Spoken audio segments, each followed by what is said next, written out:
नमस्कार, स्वागत है आप सभी का देश देशांतर में। मैं हूं प्रीति सिंह।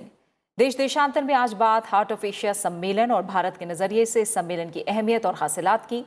भारत की ओर से विदेश मंत्री एस जयशंकर ने हार्ट ऑफ एशिया सम्मेलन में हिस्सा लिया। ताजिकिस्तान की राजधानी दुशांबे में हुआ ये सम्मेलन इस्तांबुल प्रोसेस का एक हिस्सा है। इस्तांबुल प्रोसेस अफगानिस्तान में शांति और स्थायित्व के लिए सहयोग और सुरक्षा पर की गई एक पहल है। इसकी शुरुआत 2 नवंबर 2011 को तुर्की से हुई थी। मंत्री स्तर का ये 9वां हार्ट ऑफ एशिया सम्मेलन है। हार्ट ऑफ एशिया सम्मेलन में अफगानिस्तान में शांति प्रक्रिया पर सहमति बनाने के लिए कई देशों के प्रतिनिधि जमा हुए और दर्जनों क्षेत्रीय और अंतर्राष्ट्रीय संगठनों के प्रतिनिधियों ने हिस्सा लिया। इस सम्मेलन में अफगानिस्तान में स्थायी शांति और सुरक्षा सुनिश्चित करने के लिए कई मुद्दों पर बातचीत हुई, जिसमें तालिबान का मुद्दा, आतंकवाद के प्रभाव को खत्म करना, व्यापार को बढ़ावा देना, आपसी सहयोग को और मजबूत करने समेत कई अन्य मुद्दे शामिल रहे। सम्मेलन में भारत का पक्ष रखते हुए विदेश मंत्री एस जयशंकर ने अफगानिस्तान की शांति पर बेहद महत्वपूर्ण मुद्दे उठाए। उन्होंने कहा कि अफगानिस्तान में दोहरी शांति प्रक्रिया की जरूरत है और अफगानिस्तान में शांति अफगानिस्तान के साथ साथ पड़ोसी देशों के भी हक में है। उन्होंने कहा कि अगर अफगानिस्तान में वास्तविक तौर पर शांति लानी है तो इसके लिए सभी देशों को प्रतिबद्ध होना पड़ेगा। देश देशांतर में क्षेत्रीय शांति और सुरक्षा को लेकर हुए सम्मेलन की अहमियत और हासिलात पर चर्चा के लिए मेरे साथ दो खास मेहमान जुड़ रहे हैं। मेरे साथ हैं फॉर्मर एम्बेसडर अशोक सज्जनहार, साथ ही मेरे साथ जुड़े हैं professor Swaran Singh, chairperson centre for international politics organisation and disarmament JNU. आप दोनों मेहमानों का बहुत बहुत शुक्रिया मेरे साथ इस चर्चा में शामिल होने के लिए। अशोक सज्जनहार सर, सबसे पहले आप ये समझाइए, ये बताइए कि जो अफगानिस्तान में शांति और स्थिरता के लिहाज से अगर हम देखें तो इस नज़रिए से हार्ट ऑफ एशिया सम्मेलन कितना अहम है? देखिए, बहुत सारे इनिशिएटिव्स हैं जो कि लिए जा रहे हैं, जो अफ़गानिस्तान में शांति हो, अफ़गानिस्तान में स्थिरता हो। हम जानते हैं जो ये अभी का जो दौर है जिसके बारे में हम बात कर रहे हैं, ये करीब 2001 से चल रहा है। वहाँ पर जब ये ग्लोबल वॉर ऑन टेरर 9/11 के बाद अमेरिका ने शुरुआत की वहाँ पर और यहाँ पर हमला किया, तो अब 20 साल से वहाँ पर युद्ध हो रहा है। अमेरिका है और नेटो के इंटरनेशनल सिक्योरिटी फोर्सेस हैं वहाँ पर, परंतु और बहुत दोनों तरफ से अमेरिका के भी बहुत सैनिक हताहत हुए हैं और देशों के, अफ़गानिस्तान के बहुत सैनिक हताहत हुए हैं। परंतु वहाँ पर तालिबान भी युद्ध में शामिल है। अमेरिका के जो वहाँ पर सैनिक हैं, नेटो के सैनिक हैं, उनके विरुद्ध हिंसा करना और जो अफ़गानिस्तान के जो अपने फोर्सेस हैं उनके विरुद्ध करना। तो इसीलिए अब अमेरिका के जो वहाँ पर इतना ज़्यादा इन्वॉल्वमेंट रहा है, तो करीब पिछले 10 साल से वो कह रहे हैं जो ये हम बहुत ज़्यादा यहाँ पर रह रहे हैं और अभी भी शांति वहाँ पर लाने में हम कामयाब नहीं हुए हैं। तो धीरे धीरे करके वो वहाँ से निकलने का बता रहे हैं। जब बराक ओबामा थे 2009 से 2017 तक उनकी सरकार थी, तो तब भी उन्होंने भी बहुत प्रयास किया। हालांकि शुरुआत में 2011 में उन्होंने, जिसे कहा जाता है सर्ज में, काफ़ी वहाँ पर सैनिक लेकर आए, जिसमें करीब एक समय वहाँ पर 1,40,000 सैनिक हो गए थे अमेरिका की तरफ से। परंतु फिर 2014 में उन्होंने कहा जो हम विड्रॉ कर लेंगे। और जब राष्ट्रपति डोनाल्ड ट्रंप आए 2017 में, तो उन्होंने कहा जो हम भी यहाँ से, क्योंकि ये जिसे कहते हैं नेवर एंडिंग वॉर, जो युद्ध है जो कि ख़त्म नहीं हो रहा है और ये सबसे लंबा इन्वॉल्वमेंट है अमेरिका का अगर देखा जाए किसी भी युद्ध में, तो इसीलिए वो वहाँ से निकलना चाहते थे। हालांकि 2017 में अगस्त में जब उन्होंने एक साउथ एशिया स्ट्रैटेजी बनाई थी, तो तब उन्होंने कहा था जो हम 4,600 4,800 और सैनिक डालेंगे जिससे कि शांति एकदम वहाँ पर हम कायम कर सके। परंतु उसमें वो सफल नहीं हुए और फिर पिछले साल 29 फरवरी 2020 को, क्योंकि उस समय वो अपने इलेक्शन का भी देख रहे थे और इलेक्शन में वो अपनी कंस्टिट्यूएंसी, अपने लोगों को कहना चाहते थे जो मैंने कहा था, जो मैंने एक कमिटमेंट दिया था, उसके तहत हम जो भी अमेरिका के सैनिक हैं उनको वापस लेकर आ रहे हैं। तो 29 फरवरी 2020 में अमेरिका और तालिबान के बीच में एक संधि हुई, एक उन्होंने हस्ताक्षर किए और उसमें थोड़ी सी शर्तें थी, कुछ कंडीशन थी। एक तो जो तालिबान है जो कि 20 साल से अब लड़ रहा है अमेरिका के साथ और जो अफगान फोर्सेस हैं, एक तो जो तालिबान के फोर्सेस हैं वो वहाँ पर जो भी आईसिस है, अलकायदा है, हक्कानी नेटवर्क है, उनसे अपने सभी संबंधों को ख़त्म कर देंगे। दूसरा वहाँ पर वो जो हिंसा है उसमें काफ़ी कमी लाएंगे, चाहे सीज फायर न भी हो परंतु हिंसा में काफ़ी कमी लाएंगे। और तीसरी बात है जो वहाँ पर अफ़गानिस्तान की गवर्नमेंट के साथ उनकी सरकार, अशरफ गनी राष्ट्रपति जो हैं उनकी सरकार के साथ वो बातचीत करेंगे जिससे कि एक वहाँ पर दोनों मिली जुली सरकार बन सके। परंतु अभी जब जो बाइडेन आए तो उन्होंने कहा ये वाली जो शर्तें हैं ये तालिबान ने पूरी नहीं की हैं। तो तब हुआ था जो डोनाल्ड ट्रंप ने कहा था जो 1 मई तक जो भी उनके ट्रूप्स हैं, जो भी सैनिक हैं, उन सबको हटा लिया जाएगा। अब हम आ गए हैं उस दौर में जो करीब 30-31 दिन बाकी रह गए हैं 1 मई को, जबकि सारे फोर्सेस निकलने हैं। उस समय करीब 10,000 ट्रूप्स थे अमेरिका के, उसको हटा दिया गया है, कम होकर करीब 2,500 ट्रूप रह गए हैं और नेटो के भी कुछ 8-9 हज़ार और ट्रूप्स हैं। तो अब हालात ऐसे हैं जो उन ट्रूप अगर उनको फोर्सेस को, उन सैनिकों को हटा दिया जाए तो यहाँ पर पूरे तरीके से तालिबान का आधिपत्य हो जाएगा।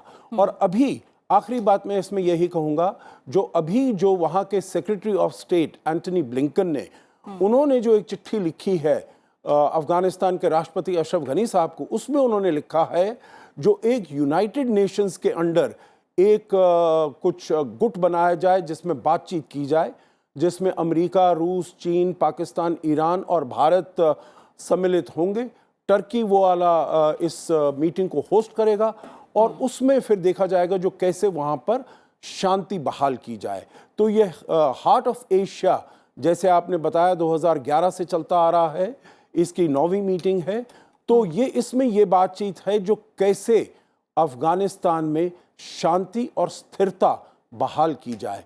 अभी जो वहाँ पर स्थिति है ज़मीन पर वो कोई इतनी ज़्यादा संतोषदायक नहीं लगती है, इतनी ज़्यादा कॉन्फिडेंस नहीं जनरेट करती है, परंतु बातचीत करके जो कैसे सभी देश मिलकर वहाँ पर शांति ला सकते हैं, यही एक मुद्दा है, यही एक चुनौती है जिसकी वो बात कर रहे हैं। और जैसे आपने कहा, डॉक्टर जयशंकर ने कहा है वहाँ पर जो हमको डबल पीस चाहिए होगी, हमको 2 बारी वहाँ पर शांति चाहिए होगी, एक अफगानिस्तान के अंदर और एक अफगानिस्तान के क्षेत्र। बिल्कुल, जो बड़ी बातें विदेश मंत्री का जो भाषण रहा, जो बयान वहाँ से आए हैं, उसे लेकर भी मैं आपको समझूंगी कि क्या इशारा कर रहे हैं, क्या कहना चाह रहा है भारत अपनी तरफ से अपना पक्ष रखते हुए। इससे पहले प्रोफेसर स्वर्ण सिंह, मैं आपसे थोड़ा समझना चाहूँगी, जो बात विदेश मंत्री ने भी कही, उन्होंने कहा कि 2020 में अफगानिस्तान में जो वहाँ नागरिक हताहत हुए उनकी संख्या में 45% की वृद्धि हुई है। यानी हालात तमाम बातचीत के, तमाम प्रक्रियाओं के बाद भी हालात जो हैं वो अफगानिस्तान में उस तरह से, उस गति से नहीं सुधर रहे हैं। मैं आपसे समझना चाहूँगी कि भारत के नज़रिए से और पूरे दक्षिण एशिया में स्थिरता के नज़रिए से अफगानिस्तान में शांति क्यों ज़रूरी है आपकी राय में, और भारत की क्या उम्मीदें रही हैं इस सम्मेलन से? देखिए, इसको हार्ट ऑफ एशिया नाम इसीलिए दिया गया क्योंकि कई दशकों से, खासकर 70 के दशक से जब अफगानिस्तान में इस तरह की अस्थिरता बनी रही है तो कई तरह का आतंकवाद वहां पनपा है और उस आतंकवाद का असर केवल अफगानिस्तान तक सीमित नहीं रहा। वो उनके पड़ोस में बड़ी शक्तियों की बात करें तो रूस में चेचनिया को देख लीजिए, चीन में सिंचियांग को देख लीजिए, भारत में कश्मीर को देख लीजिए, तो सारे पड़ोस में उस अस्थिरता का, आतंकवाद के पनपने से पूरे क्षेत्र में उसका असर हुआ है।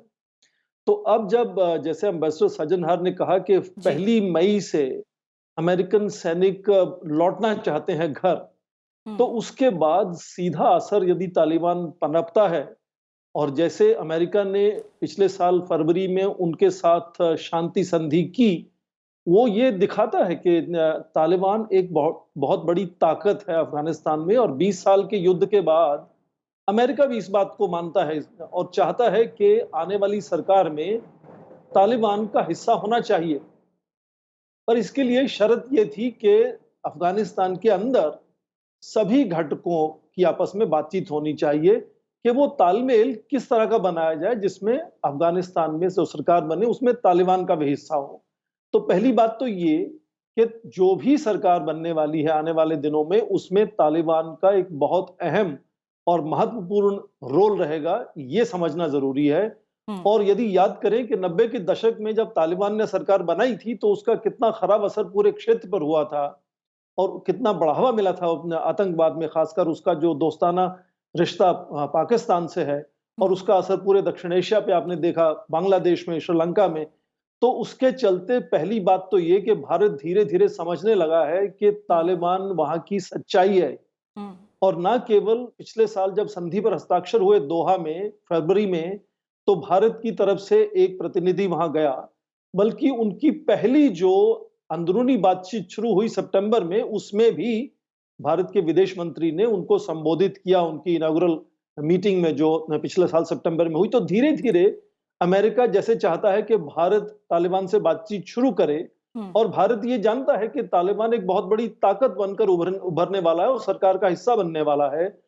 तो जितना बड़ा निवेश भारत का है, ये केवल आर्थिक निवेश नहीं है, राजनीतिक और सामाजिक निवेश भी हमारा वहां है।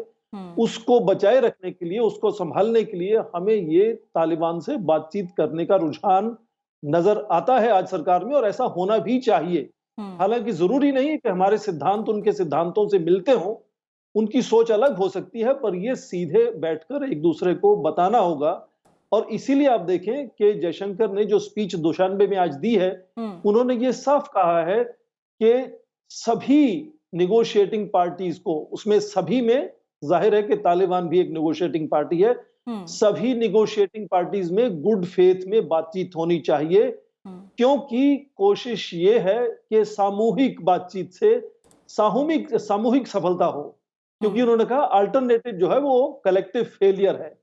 इसलिए एक सीधा इशारा यहां है कि भारत धीरे धीरे इस बात को समझता है कि तालिबान से बातचीत किए बगैर वहां स्थिरता लाना मुश्किल है, इसलिए शायद किसी तरीके से भारत भी उसमें शामिल होना चाहता है और बातचीत करेगा।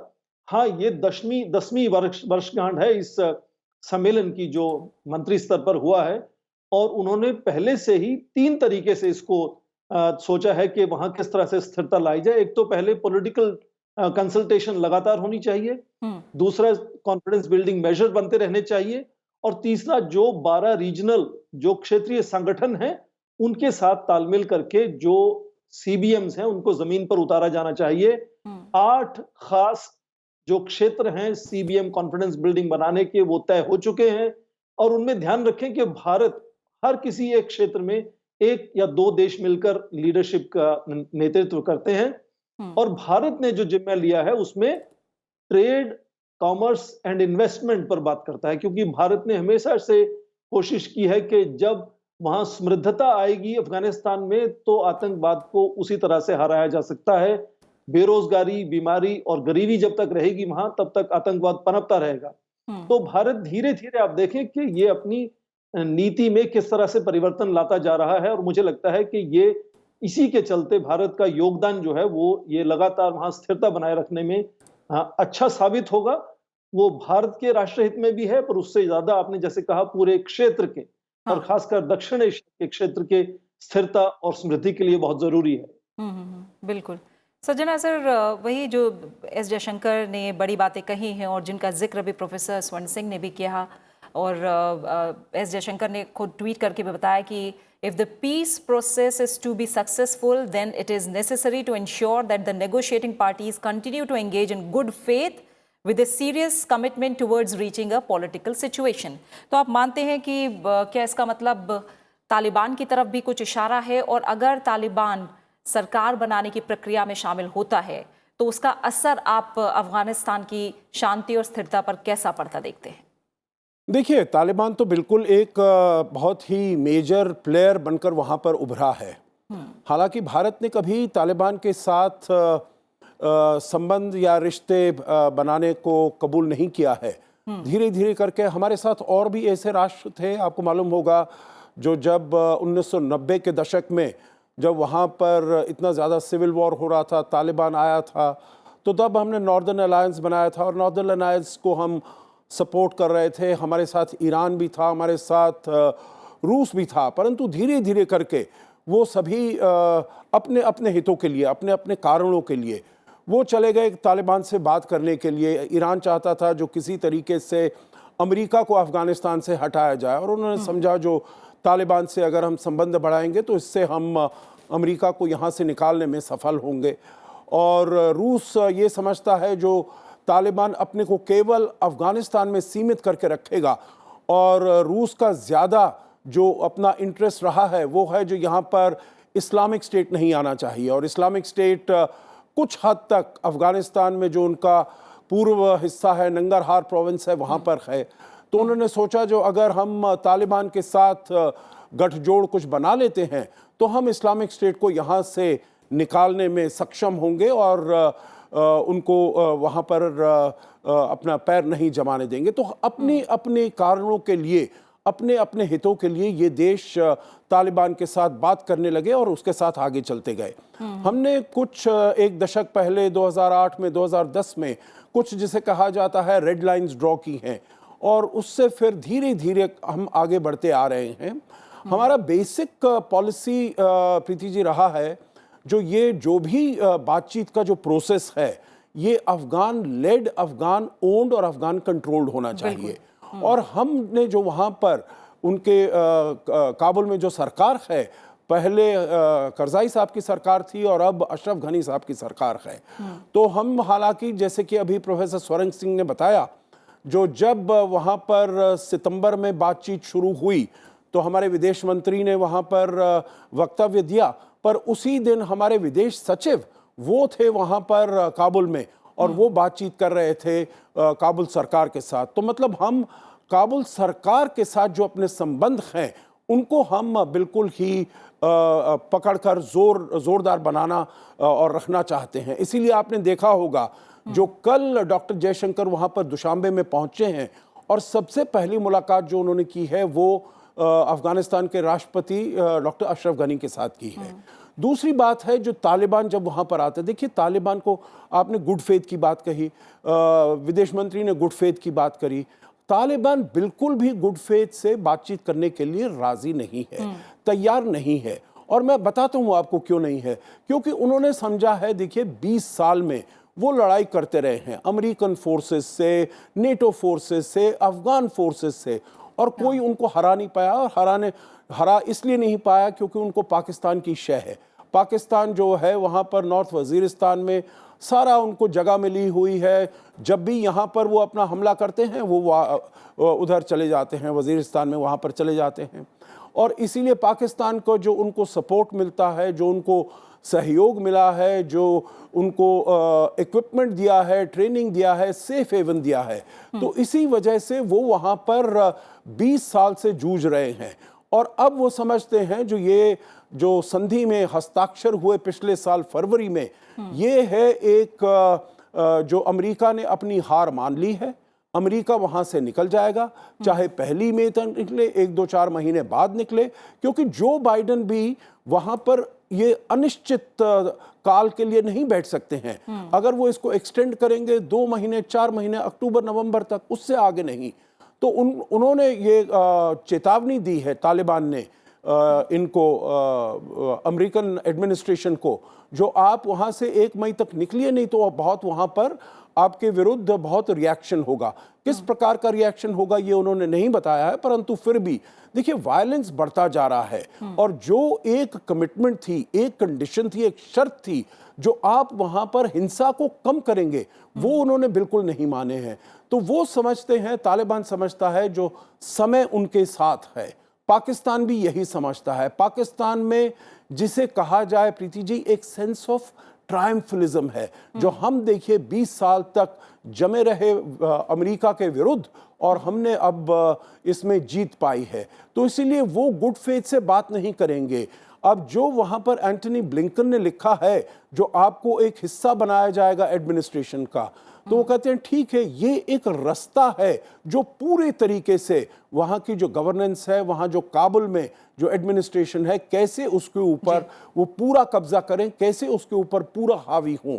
तो इसीलिए गुड फेथ कहना ठीक है, करना चाहिए, परंतु मुझे नहीं लगता है जो तालिबान गुड फेथ में इसमें काम करेगा। तो इसीलिए भारत को काबुल में जो सरकार है, अशरफ गनी साहब की सरकार है, ईरान है, मध्य एशिया के जो देश हैं, रूस है, और जो देश हैं, रीजनल कंट्रीज हैं, उन सब के साथ हमको मिलकर काम करना पड़ेगा। तभी हम वहाँ पर शांति बहाल कर पाएंगे। और जो हमारे हित हैं वहाँ पर केवल व्यापार नहीं है, केवल हमारा निवेश नहीं है, हमारी शांति, हमारी सुरक्षा, हमारी स्टेबिलिटी, ये सब अगर अफगानिस्तान में शांति होगी तो हमारे यहाँ भी बहाल होगा। हमने देखा है 1999 में क्या हुआ, हमने देखा है तालिबान ने भारत के विरुद्ध कितने एक्शन लिए हैं, कितनी हिंसा की है।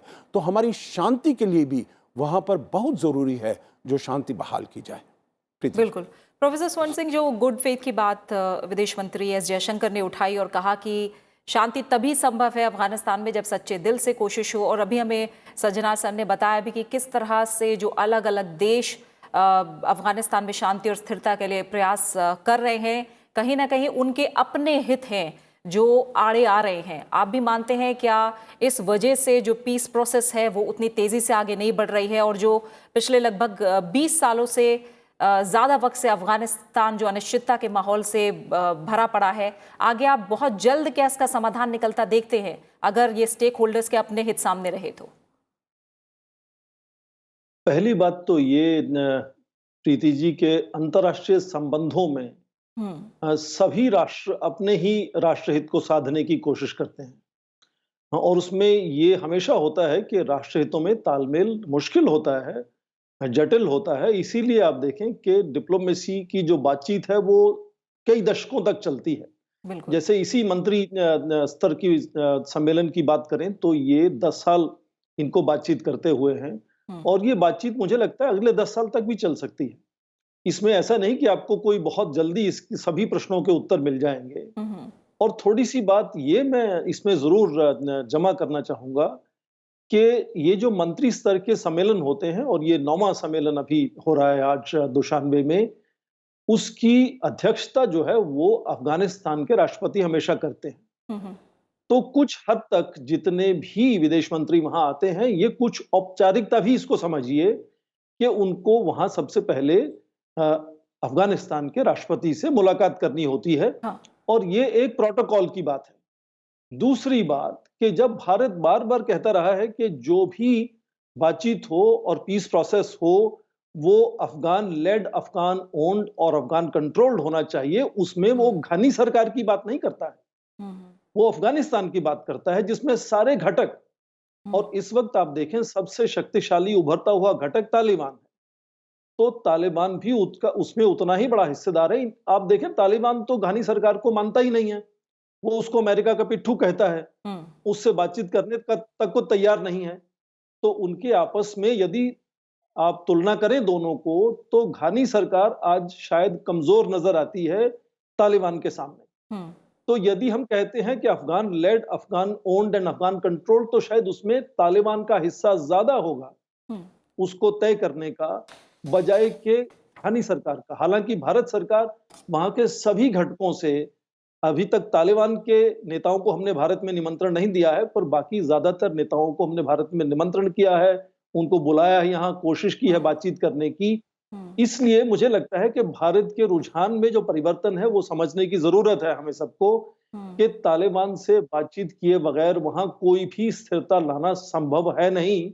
इसीलिए आप देखें धीरे धीरे जो रास्ते खुलते जा रहे हैं, वो चाहे वो मॉस्को में हुए एक सम्मेलन में भारत का प्रतिनिधित्व हो, उसके बाद फिर फरवरी में संधि जब दोहा में हस्ताक्षर होता है उसके ऊपर तो भारत का प्रतिनिधित्व वहां होता है, उसके बाद विदेश मंत्री संबोधन करते हैं, सितंबर की पहली मुलाकात में जो इस संधि के अंतर्गत बातचीत शुरू करता है। तो ये धीरे धीरे आज की स्पीच में भी जब कहा कि सभी निगोशिएटिंग पार्टी का बातचीत होना चाहिए इन गुड वे, तो जरूरी नहीं कि तालिबान एक बहुत अच्छा आपका घटक बनकर आपकी मर्जी के तरीके से आपके सामने पेश आए, आप तभी बात करेंगे। वो मुश्किल पार्टी है, पर उससे बात करने के अलावा कोई हमारे पास रास्ता नहीं है। इसलिए उन्होंने कलेक्टिव फेलियर की बात की कि यदि कलेक्टिव सक्सेस नहीं होगा तो कलेक्टिव फेलियर होगा। इसमें तालिबान सबसे ज्यादा महत्वपूर्ण घटक बनता जा रहा है। इसलिए भारत का रुझान जो है उसमें जो परिवर्तन है उसको मैं समझाने की कोशिश कर रहा हूं यहाँ, कि धीरे धीरे भारत अपना रुझान साफ करता जा रहा है कि अकेले तालिबान से नहीं तो कलेक्टिवली हम तालिबान के साथ भी बात करेंगे, क्योंकि उसके अलावा कोई रास्ता नहीं है। और मुझे आखिरी बात ये कहना होगा कि अमेरिका भी इतनी जल्दी से वहां सब कुछ छोड़ के 1 मई को जाने वाला नहीं है। आप सोचिए कि यदि विश्व में कोई बहुत ताकतवर आतंकवादी गुट है, वो किससे झगड़ा करना चाहेगा और किसको नुकसान पहुंचाकर पूरा विश्व में अपना साख बढ़ाना चाहेगा, अपना प्रभाव बढ़ाना चाहेगा। हाँ। वो जाहिर है कि अमेरिका को नुकसान पहुंचाना चाहेगा। हम देख चुके हैं कि 2001 में नुकसान हुआ था अमेरिका को। तो इसलिए अमेरिका भी इतनी आसानी से बिना स्थिरता लाए यहाँ से छोड़कर जाने वाला नहीं है। मुझे लगता है कि जिसको स्टेबलाइजिंग फोर्स कहते हैं, चाहे वो ट्रेनिंग ट्रूप्स उनको कहा जाए या कुछ और कहा जाए, नाम कोई भी दिया जाए, अमेरिका भी 1 मई को वहां से सब सैनिकों को वापस बुलाकर अपना पल्लू झाड़ने वाला नहीं है, क्योंकि उसमें उनको खतरा ज्यादा है। बिल्कुल। उसके पड़ोसी देशों को खतरा है। इसीलिए आप देखें, मॉस्को भी एक ट्रायलैटरल बातचीत करा रहा है, यूनाइटेड स्टेट्स यूनाइटेड नेशंस को उसमें लाना चाह रहा है। तो बात वही है कि अमेरिका भी तभी वहां से निकलेगा जब तक उनको लगेगा कि यहाँ स्थिरता बन गई है, कोई सरकार बनी है जिससे बातचीत हो सकती है, जिस पर कुछ इन्फ्लुएंस या प्रभाव बनाया जा सकता है। अस्थिरता रहेगी तो सबसे ज्यादा पहला नुकसान आप देखें अमेरिका को हो सकता है। इसीलिए मुझे नहीं लगता कि 1 मई को वो वहां से सब सैनिक उठाकर जाने वाले हैं। हाँ, क्षेत्रीय देश जो पड़ोसी देश हैं उनकी जिम्मेदारी होनी भी चाहिए, उनको लेनी भी चाहिए। और जैसे भारत की साख बढ़ी है पूरे विश्व में, तो भारत की जिम्मेदारियां भी बढ़ती हैं। इसलिए वहां स्थिरता लाने में क्या क्या करना पड़ेगा, उसको भारत में अपनी नीति में पूरी तरह से उसको सुलझाना होगा। और वो परिवर्तन मुझे कम से कम पिछले 1 साल में नजर आना शुरू हो गया है। ठीक है, और इसी के साथ समय यहीं पूरा हो गया है। प्रोफेसर स्वर्ण सिंह, आपका, अशोक सज्जना जी, आप दोनों मेहमानों का फिलहाल बहुत बहुत शुक्रिया मेरे साथ देश देशांतर में इस चर्चा में शामिल होने के लिए। तो जाहिर तौर पर अफगानिस्तान में स्थायी शांति और सुरक्षा, साथ ही विकास पूरे रीजन, खासतौर से दक्षिण एशिया में शांति और विकास के लिहाज से अहम है। और अगर अफगानिस्तान में वास्तविक तौर पर शांति लानी है तो इसके लिए सभी देशों को प्रतिबद्ध होना पड़ेगा, और सिर्फ अपने हित साधने के लिए नहीं बल्कि इसके लिए ईमानदार कोशिश करनी होगी, जिसके बारे में पुरजोर तरीके से बात विदेश मंत्री ने भी सम्मेलन में उठाई है। भारत भी इस बात से अच्छी तरह से वाकिफ है, और अफगानिस्तान में भारत ने अब तक एक तरह से खुद को सिर्फ विकास कार्यों तक ही सीमित रखा था, लेकिन अब तेजी से बदलती परिस्थितियों के बीच भारत भी अपनी भावी भूमिका को लेकर ज्यादा सक्रिय हो गया है। इसी के साथ देश देशांतर में फिलहाल इतना ही। नमस्कार।